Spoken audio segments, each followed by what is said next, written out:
ఈ వీడియోని పూర్తిగా చూడండి, మీకు అర్థం కావాల్సిన విషయాలు చాలా ఉన్నాయి, ముఖ్యంగా ఎస్సీల కోసం. కోనసీమ జిల్లా గొంది గ్రామంలో చర్చికి వెళ్తున్నారని 6 కుటుంబాలను కుల పెద్దలు వెలివేశారు. 3 నెలలుగా ఆ కుటుంబాల పట్ల చిన్న చూపు చూస్తున్నారు. మాట వినకుండా చర్చికి వెళ్తున్నారని వాళ్ల పట్ల కుల పెద్దలు కర్కశంగా వ్యవహరిస్తున్నారు. డాక్టర్ బిఆర్ అంబేద్కర్ కోనసీమ జిల్లా గొంది అనే గ్రామంలో 6 కుటుంబాలను గత 3 నెలలుగా వెలివేశారు. ఇప్పటికీ ఆ వెలివేత అమల్లో ఉంది. కులం అధికారం చలాయిస్తే ఇలానే ఉంటుంది. అసలు ఎంత తప్పో తెలుసా?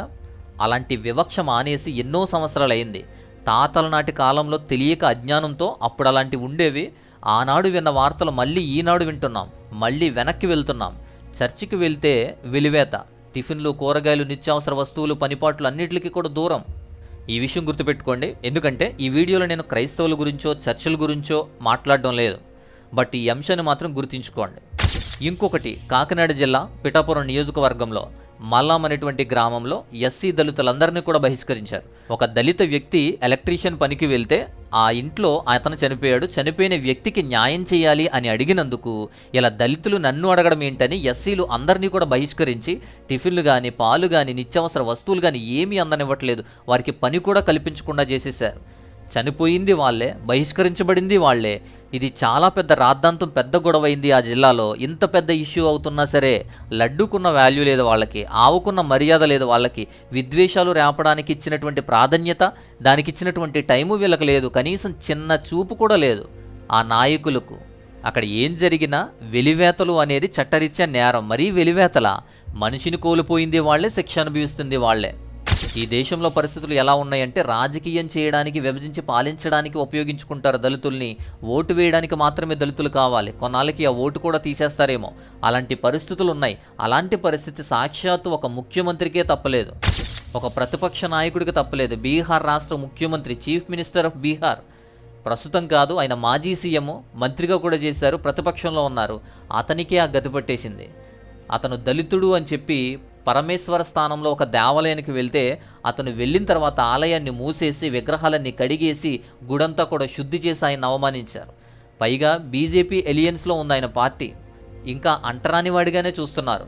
పేద దళిత కుటుంబంలో పుట్టడం నేరమా అని చెప్పి ఆయన వాపోతున్నాడు. సీఎంగా చేసి ప్రతిపక్షంలో ఉన్న వాళ్ళకి, అది కూడా బీజేపీ సపోర్ట్ అయినటువంటి వ్యక్తికే అలాంటి పరిస్థితి ఉంటే కామన్ మ్యాన్కి, సామాన్య ప్రజల పరిస్థితి ఏంటో ఆలోచించండి. ఇంకొక విచిత్రం ఏంటంటే అసోం రాష్ట్రంలో ప్రస్తుతం ఉన్నటువంటి సీఎం బిశ్వశర్మ ఏకంగా ఈ వర్ణ వ్యవస్థ పైనున్నటువంటి 3 వర్ణాలకు మాత్రం సేవ చేయడానికే శూద్రులు పుట్టారు, సేవ చేయడానికే శూద్రులు ఉన్నది అని చెప్పి సీఎంఏ బహిరంగంగా స్టేట్మెంట్ ఇస్తున్నాడు. అలా స్టేట్మెంట్ ఇచ్చి మనువాద బుద్ధిని చూపించాడు. మెల్లగా దాన్ని రొద్దడానికి స్టార్ట్ చేసేశారు ఆల్రెడీ. శూద్రుల గురించి అవమానకరంగా బ్రాహ్మణ, క్షత్రియ, వైశ్యులకు సేవ చేయడానికే బ్రతకాలి అని చెప్పడం అనేది ఎంత దౌర్భాగ్యం. అలా పాటించాలి, అదే సనాతన ధర్మం అని చూపిస్తున్నాడు. ఇక తెలంగాణలో దర్పల్లిలో కూడా దళితుల యొక్క బహిష్కరణ జరిగింది. అక్కడ అయినా సరే సరిపోవడం లేదని, మాట వినటం లేదని, పొలాలు కొయ్యనివ్వకుండా, వారి అగ్రికల్చర్ ల్యాండ్ పంట కోసేటువంటి యంత్రాలు వెళ్లకుండా, వారి పంట కొయ్యకుండా ఆపేశారు. పంట పండించే రైతుకి, దళితుడికి జరిగినటువంటి ఆ దుర్మార్గం చూడండి. తెలంగాణలో మద్దూరు అనేటువంటి ప్రాంతంలో బతుకమ్మ చూడడానికి వచ్చినటువంటి ఒక దళితుడిని ఈ అగ్రవర్ణాల వారు కులం పేరుతో దూషించి, కొట్టి, బీర్ బాటిల్ తీసుకుని తల మీద కొట్టేశారు. ఇక ఆంధ్రాలో సత్తెనపల్లి ప్రాంతంలో ఒక అంగన్వాడీ టీచర్ మీద లైంగికంగా వేధిస్తూ తీసేస్తామని బెదిరింపులు, కులంతో దూషించి బెదిరించేటువంటి న్యూస్ వింటున్నాం. సిద్దిపేటలో చేర్యాల అనేటువంటి ప్రాంతంలో ఒక మతి స్థిమితం లేనటువంటి ఒక వ్యక్తి మెంటల్ ఇల్నెస్తో బాధపడుతున్నాడు. అలాంటి వ్యక్తి పొరపాటున హనుమాన్ ఆలయంలోకి వచ్చాడు. అలా వచ్చాడు అని చెప్పి దాడి చేసి, కొట్టి, స్తంభానికి కట్టు కొట్టి, కాళ్ళు చేతులు కట్టేసి, రోడ్డుపైనే బట్టలు విప్పి నగ్నంగా ఊరేగించారు. మతి స్థిమితం లేదని తెలిసినా అంత దాష్టికానికి పాల్పడ్డారు. దీని మీద మాత్రం ఎవరు నోరు మెదపరు. నగ్నంగా ఒక మగాడిని నడిపించి, అది కూడా దళితుడిని ఊరేగిస్తుంటే ఎవరు నోరు మెదపలేదు. ఏ మీడియా కూడా దాన్ని ప్రచారం చేయలేదు. కర్ణాటక యాదగిరిలో ఒక 15 సంవత్సరాల అమ్మాయిని, ఆ పాప మీద అఘాయిత్యం చేసిన వాడి మీద కేసు పెడితే వాడు అగ్రవర్ణవాడు అని చెప్పి ఆ కేసు వాపస్ తీసుకోవాలని బెదిరించి అక్కడ ఉన్న దళిత కుటుంబాలు 50 కుటుంబాలను వెలివేసేశారు. 250 మందిని వెలివేశారు అక్కడ. నిజామాబాద్లో దూస్ అనేటువంటి గ్రామంలో దళితులను కూడా అక్కడ వెలివేశారు. బీజేపీ సర్పంచ్ చేసినటువంటి నిర్వాహకం చూడండి. ఆర్డీఓ గారి గ్రామానికి వచ్చి సమస్యలు అడుగుతున్నప్పుడు చిన్నగా ఒక చిన్న విషయాన్ని డప్పు కొట్టే విషయంలో మాకు చెప్పకుండా పక్క ఊరు వాళ్ళని తెచ్చుకుని మమ్మల్ని అవమానిస్తున్నారని చెప్పినందుకు వారిని వెలివేసి పగ తీర్చుకుంటున్నారు. ఇక ఆంధ్రాలో తిరుపతి జిల్లా పుత్తూరులో జాతరకి వచ్చినటువంటి దళితులను పూజారి అడ్డుకున్నాడు. పూజారి అలాగే అగ్రవర్ణ పెద్దలు కూడా అడ్డుకొని రావద్దని, జాతరకి మీకు అర్హత లేదని, దళితులకు ప్రవేశం లేదని ఆ గుడికి కూడా తాళం వేసేశారు. ఫస్ట్ ముందు చెప్పుకున్నాం గుర్తుంచుకోండి అని. క్రైస్తవ్యంలోకి మారారు అని బహిష్కరించేశారు. క్రైస్తవ్యంలోకి మారితే తప్పు, దాని గురించి వెలివేసేశారు. ఇప్పుడు గుడిలోకి రానివ్వరు, బ్రతుకమ్మ చూడనివ్వరు. దళితుల పట్ల ఇదే మళ్ళీ జరుగుతుంది, మళ్ళీ వెనక్కి వెళ్తుంది. ఇంకో దౌర్భాగ్యం ఉత్తరప్రదేశ్ గ్రోగిలో అగ్రవర్ణాలు దగ్గరలో ఉండేటువంటి 16 సంవత్సరాల అమ్మాయిని 11 మంది రేప్ చేసి చంపేశారు.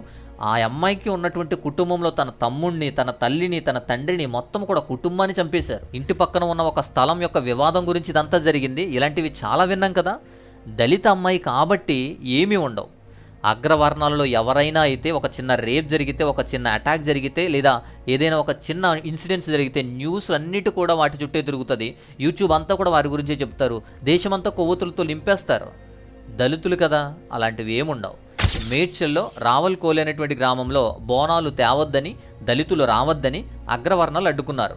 గుడిలోకి రానివ్వలేదు.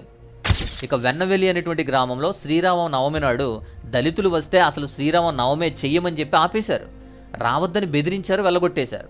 ఇంకో విచిత్రం చూడండి. కొడుకు వేరే కులం వారి పెళ్లి చేసుకున్నాడని చెప్పి తల్లిని ఒక స్తంభానికి కట్టేసుకుంటారు. దళితులు వేరే కులం పెళ్లిళ్ళు చేసుకోకూడదని. ఇక అనంతపురం ధర్మవరంలో అవుట్సోర్సింగ్ ఉద్యోగిని ప్రేమించానని వెంబడించి, పెళ్లి చేసుకోమని వెంబడించి, వెంటాడి తాను కాదు అందని తనని చంపేశాడు. దళిత యువతిని దారుణంగా చంపేశాడు ఒకడు.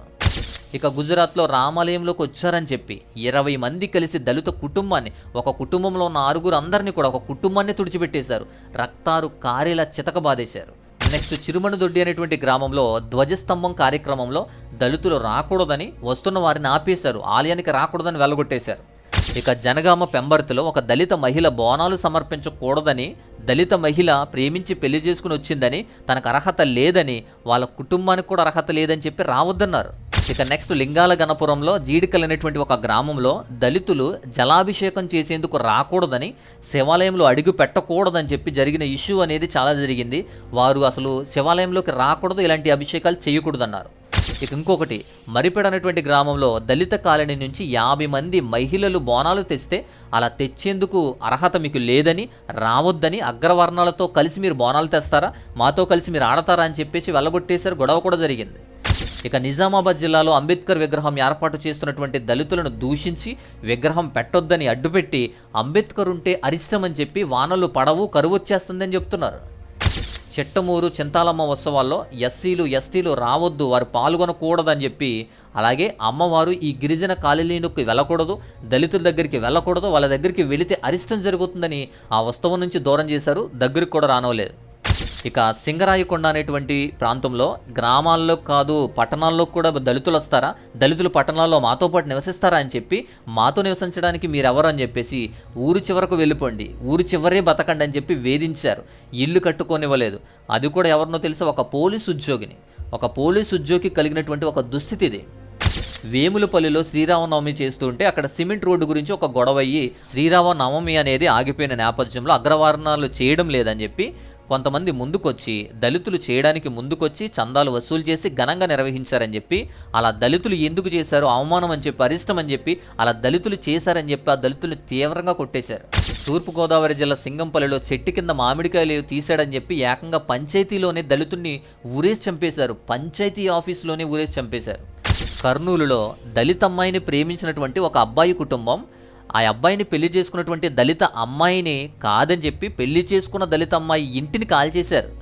అమ్మాయికి సపోర్ట్గా మాట్లాడినటువంటి 48 కుటుంబాలు దాదాపు 300 మంది మీద దాడి చేశారు. వారిని దూషించారు, కొట్టారు.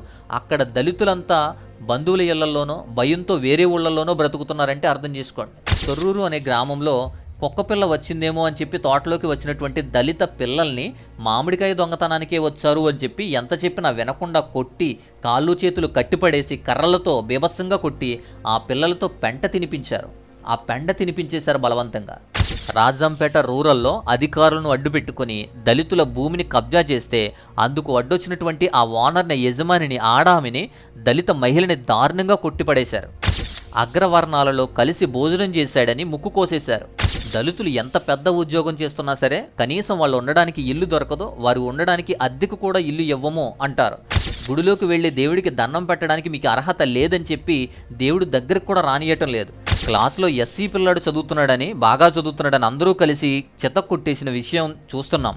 గెజెటెడ్ కమ్యూనిటీలో దళితులకు వెళ్ళాలో అమ్మము అని చెప్పి, సైట్లు అమ్మము అని చెప్పి చాలా ప్రాంతాల్లో విషయాలు మనం చూస్తున్నాం.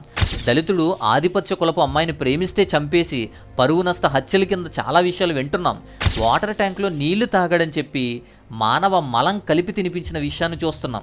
దళిత బిడ్డ బుల్లెట్ వేసుకుని కాలేజీకి వెళ్తున్నాడని చెప్పి, ఆ బుల్లెట్ వాడాడని చెప్పి చేతులు నరికేసిన విషయాన్ని వింటున్నాం. డాక్టర్ చదువుతున్న దళిత విద్యార్థిని రిజర్వేషన్ దానివి అని వేధించి ఉరిపోసుకొని చనిపోయేలా పీడించింది ఈ అగ్రవర్ణాలే. గుర్రం మీద పెళ్లి ఊరేగింపు చేశాడని, నీకు అర్హత ఏంటని, దళితుడలా ఎందుకు చేశాడని ఊరి నుంచి తరిమేశారు కూడా. పెళ్లి విందులో మాతో పాటు వాడుతునడం ఏంటని, మా పక్కన ఎందుకు కూర్చోవాలని చెప్పి వాడిని నేలకేసి కొట్టిన విషయాన్ని ఉన్నాయి. స్కూల్లో మంచినీళ్ళు కుండలు కూడా తాకకూడదని దాన్ని తాకినందుకు బెత్తంతో కొట్టి చంపేసిన టీచర్లు కూడా ఉన్నారు.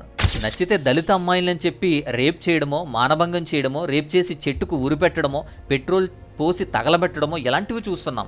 అలసటగా ఉందని అలసిపోయిన వ్యక్తి అరుగు మీద కూర్చుంటే అంటరానుడివి, దళితుడివి, నువ్వు అరుగు మీద కూర్చుంటావా అని చెప్పి మరిగించి కాగే నూనె ఒంటి మీద పోసినటువంటి వ్యక్తులున్నారు.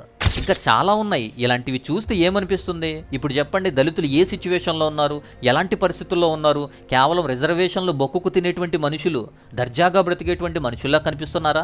ఇంకా అగ్రవర్ణాల చేతిలో నలిగిపోయే దళితులు, హింసించబడేటువంటి దళితులు, వివక్ష చూపేటువంటి దళితులు ఎలా ఉన్నారో మీకే అర్థం కావాలి. ఇప్పుడు చెప్పండి, అసలైన శత్రువులు ఎవరు? దేశానికి అసలైనటువంటి శత్రువులు ఎవరు? రాజ్యాంగాన్ని అడ్డుకునేటువంటి, న్యాయాన్ని అడ్డుకునేటువంటి, మనుషులను మనుషులుగా బ్రతకనివ్వకుండా, సమానత్వం చూపించకుండా తొక్కేసేది ఎవరు అనేది మీకు అర్థమవుతుంది కదా.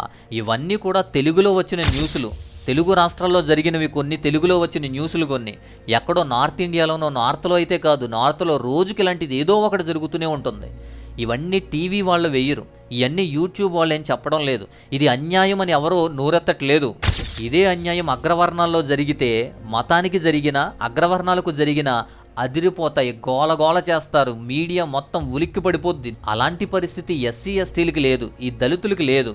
ఇదంతా పాకిస్తాన్ వాడు చేయట్లేదు, ఇదంతా పాకిస్తాన్ వాళ్ళు చేయట్లేదు, ఈ వివక్ష అంతా పాకిస్తాన్ వాడు చూపించడం లేదు, ఇండియా వాడు చేస్తున్నాడు, మీతో ఉన్నవాడు చేస్తున్నాడు, ఉన్మాదం మీ మీద చూపిస్తున్నాడు. ఇంకా ఎస్సీలు, దళితులు ఇలానే ఉన్నారు అని తెలుసుకోవడానికి రేపు మీ దాకా కూడా వస్తాయి. రాజ్యాంగం ఉంది, చట్టం ఉన్నాయి, చట్టం హక్కులు ఉన్నాయి. ఎస్సీ హక్కులు ఎన్నున్నప్పటికీ కూడా ఇంకా ఇవి జరుగుతూనే ఉన్నాయి. ఇక అవే లేకుంటే వీళ్ళ పరిస్థితి చీడ పురుగులుగా చూస్తారు. ఇంకా మతం అనేటువంటి రంగుతో కూడా కలిపేస్తున్నారు. మతంలో కలుపుకోరు, వారితో సమానంగా చూడరు, వారి మతంలోకి రానివ్వరు. కానీ చర్చికి వెళితే మాత్రం వెళ్ళనివ్వరు, మతమాడిపిరు అంటారు, దేశద్రోహం అంటారు, ఎటూ పోనివ్వరు. దళితుడు ఎలా బ్రతకాలో చెప్పండి, మీరు ఎలా బ్రతుకుతున్నారో చూసుకోండి. కేవలం ఎస్సీ రాజకీయాల కోసమే ఎస్సీలను వాడుకుంటున్నారు. తెలంగాణలో కానీ, ఆంధ్రప్రదేశ్లో కానీ ఎస్సీ కేటగిరీకి చెందినటువంటి ఎమ్మెల్యేలు ఉన్నారు. ఒక్కసారైనా మాట్లాడతారా? దళితులకు, క్రైస్తవులకు ఇదే స్థితి గతిపడుతుంది. ఎవరైనా అసెంబ్లీలో గొంతెత్తడం చూసారా? ఇంకొక విషయం బాగా గుర్తుంచుకోండి, ఈ విషయం చెప్పడానికి ఈ వాటిలని చెప్తున్నాను. ఎస్సీలు ముఖ్యంగా కేటగిరీలుగా విడిపోతారు. మాల అని, మాదిగా అని, రెల్లి, జంగాలం, ఇలా కేటగిరీలుగా ఎవరికి వారు విడిపోతారు, ఎవరూ కలవరు. ఎవరికి వారు విడిపోయి కలవకుండా వారే అడ్డుకుంటున్నారు. ఒకటిగా ఎప్పటికీ అవ్వలేరు. రాజకీయ శక్తులు కూడా మిమ్మల్ని ఒక్కటిగా అవ్వనివ్వరు. మళ్ళీ అంబేద్కర్ గ్రూపులు వేరు, జగజ్జీవన్ రావు గ్రూపులు వేరు, క్రైస్తవుల గ్రూపులు వేరు, ఇప్పుడు అంబేద్కర్ గ్రూపులు వేరు. ఇలా విచ్ఛిన్నమైపోతారు. ఎదగనివ్వరు, బాగుపడనివ్వరు, యూనిటీగా అస్సలుండరు, ఒక మాట మీదకు రారు. ఇలానే ఉంటుంది మీ పరిస్థితి. మీ మీద ఎలాంటినే ఉన్నాయి పరిస్థితులను చూసుకోండి. స్ట్రాంగ్గా ఒక్క విషయం చెప్తున్నాను, అంబేద్కర్ గ్రూపు వేరు, క్రైస్తవ గ్రూపు వేరు కాదు. ఇద్దరి మధ్య గ్యాప్ ఉండడం వల్లే ఇదంతా జరుగుతుంది. ఇద్దరి మధ్య గ్యాప్ రావడం వల్ల క్రైస్తవులు అంబేద్కర్కి వ్యతిరేకం కాదు, అంబేద్కర్ క్రైస్తవులకు వ్యతిరేకం కాదు. బట్ ఒక్కటే, వీరిద్దరి మధ్య గ్యాప్ ఉండడం వల్లే ఇదంతా జరుగుతుంది. దీన్నే రాజకీయానికి ఎక్కువగా వాడుతున్నారు, ఆ గ్యాప్నే వాడుకుంటున్నారు. అంతా ఒక్కటే అని చూపించాలి, అంతా ఒక్కటే అని మీకు తెలియాలి. మీలో మీకు ఎన్నున్నా సరే ఓటు వేయడానికి వచ్చినప్పుడు లేదా మీ అవసరాలు అడిగేటప్పుడు మీ హక్కులు సాధించుకోవడానికి ఇలాంటి వివక్షలు లేకుండా ధైర్యంగా బ్రతకడానికి కూడా అందరూ ఏకం కావాలి, కలిసి ఉండాలి, కలిసి పోరాడాలి. దళితుల పరిస్థితి అప్పుడు ఎలా ఉందో తెలియదు కానీ ఈ మధ్య మరీ ఎక్కువైపోతుంది. కలిసికట్టుగా తిప్పుకొట్టాల్సింది పోయి చిన్న చిన్న లబ్ధి కోసం, చిన్న చిన్న విషయాల కోసం రాజకీయంగా విడిపోతున్నారు, పార్టీల పరంగా విడిపోతున్నారు. రాజకీయ పార్టీలకు ఎస్సీల్లో మీలో నుంచి కొందరు కావాలి కాబట్టి, మిమ్మల్ని ఆడించడానికి కొందరు ఎన్నుకుంటున్నారు కాబట్టి వాళ్ళు కూడా మిమ్మల్ని విడగొడుతున్నారు. అలా విడగొట్టేటువంటి బ్రతుకులే బ్రతుకుతున్నారని అర్థం చేసుకోండి. అసలు అలా పార్టీలుగా విడిపోకండి. మతంలో మీకు కనీసం గుర్తింపే ఇవ్వనటువంటి మతాల్లోకి మతపరంగా వేధిస్తున్నారు, కులపరంగా విడిపోతున్నారు. అంబేద్కరిస్టులు వేరుగా, క్రైస్తవులు వేరుగా, మతపరంగా వేరుగా, కులపరంగా వేరుగా, రాజకీయ పరంగా కూడా విడిపోతున్నారు. మళ్ళీ అందులో 2-3 గ్రూపులు ఉంటాయి. ఊర్లో మళ్ళీ 2-3 బొమ్మలు ఉంటాయి. అంబేద్కర్ బొమ్మలు 2-3 ఉంటాయి. క్రైస్తవులు 2-3 సంఘాలు ఉంటాయి. అలాగా సంఘంతోనూ విడిపోతున్నారు, అంబేద్కర్ బొమ్మలను పెట్టుకుని విడిపోతున్నారు, కులపరంగా విడిపోతున్నారు, రాజకీయ పార్టీల పేరుతో కూడా విడిపోతున్నారు. ఇంకెప్పుడయ్యా మీరు కలిసేది? ఇంకెప్పుడు మరి ఇలాంటివి జరగకుండా ఆపేది? ఇలాగే ఉంటే పట్టించుకునేది ఎవరు? మిమ్మల్ని అడిగేది ఎవరు? ఎక్కడో జరిగేవి ఇప్పుడు మీ దాకా కూడా వచ్చాయి, మీ దాకా కూడా జరుగుతున్నాయి, తెలుగు రాష్ట్రాల్లో జరుగుతున్నాయి. రేపు ఇంకెక్కడ జరుగుతాయో, ఎంతలా చేస్తాయో మీ ఊహకే, మీ దాకా రాకుండా చూసుకోండి. అది మీ ఊహకే వదిలేస్తున్నాను. సో ఈ విషయాలు ఎందుకు చెప్పాల్సి వస్తుందో అర్థం చేసుకోండి. దేశంలో, తెలుగు రాష్ట్రాల్లో ఎలాంటి సంఘటనలు జరగకుండా దళితుల కోసం, దళితుల రక్షణ కోసం ప్రార్థన చేయండి. ఇలాంటి అణగారిన వర్గాలు ఎస్సీ, ఎస్టీ, బీసీల గురించి ప్రార్థన చేయండి. వారికి కూడా సమాజంలో సమానంగా బ్రతికేటువంటి అర్హత ఉందని గుర్తుంచుకోండి. ఎవరైనా ఎదురుదాడికి దిగినా లేదా భయపడి చేతులు కట్టుకొని అట్లా వారి చేత దాడి చేయించుకోకండి, కొట్టించుకోకండి. మీ కుటుంబం, మీరు ఎఫెక్ట్ అయిపోతున్నారు. చచ్చిపోతే వెనకాల మీ కుటుంబం ఇబ్బంది పడుతుంది అని గుర్తుంచుకోండి. ముందుగా దేవునికి బలంగా విశ్వసించండి, బలంగా ప్రార్థన చేయండి, కలిసి ఉండండి, కలిసి పోరాటం చేయండి. మీ ప్రాబ్లమ్స్, మీ ఉద్దేశాలు మీకు తెలియచెప్పడానికి మీ ద్వారా క్రైస్తవ సమాజానికి, ఆత్మీయ సమాజానికి, అలాగే ఎస్సీ సమాజానికి కూడా ఎంత దారుణాలు జరుగుతున్నాయో మీకు గుర్తు చేయడానికి ఈ వీడియో ద్వారా నేను ఈ మాటలు మీకు తెలియజేస్తున్నాను. సో ఈ వీడియో ద్వారా మీకు అర్థమైంది అనుకుంటున్నాను. మీకు అర్థమైతే లైక్ చేయండి ఖచ్చితంగా. అలాగే ఇతరులకు కూడా ఈ విషయాలన్నీ కూడా షేర్ చేయండి. షేర్ చేసి మీరు యూనిటీగా, ఐక్యంగా ఉండడానికి ప్రయత్నం చేయండి. సో ఇది ఈ వీడియోలోని అంశం. మరొక అద్భుతమైనటువంటి మంచి అంశంతో మరొక వీడియో ద్వారా నేను రావడానికి ప్రయత్నం చేస్తాను. అంతవరకు సెలవు. నమస్తే, స్వస్తి, జై భీమ్.